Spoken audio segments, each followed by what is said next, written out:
You know what? I always thought that there was this one perfect person for everybody in the world, you know? And when you found that person, like the rest of the world just kind of magically faded away.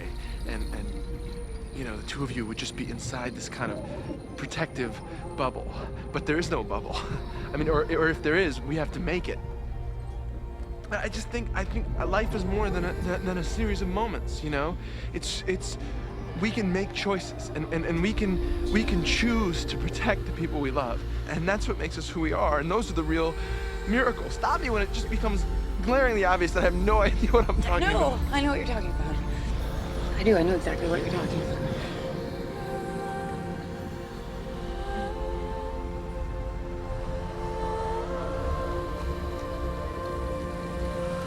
Farewell, Ben.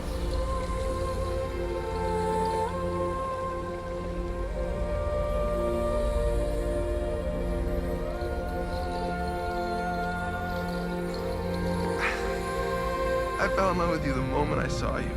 And when I saw you up there on the balcony, I fell in love with you all over again. None of the plane crashes and the hurricanes and the other people will ever change that. Because when I'm on my deathbed, I'm gonna know that I married the only woman I ever really loved. I think you just wrote your vows.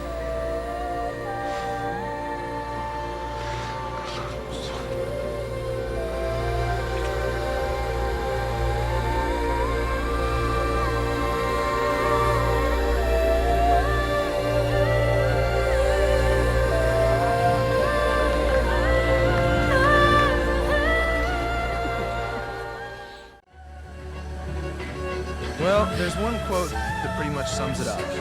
It's from a bishop in the 16th century. He said, "Marriage has less beauty, but more safety than the single life. It's full of sorrows and full of joys. It lies under more burdens, but it is supported by all the strengths of love, and those burdens are delightful." Sometimes the people we meet change us forever. I've never forgotten Sarah, and I'm pretty sure I never will. Wherever she is, I really hope she's happy. In the end, all you can do is commit to the people you love, hope for a little luck, and some good weather.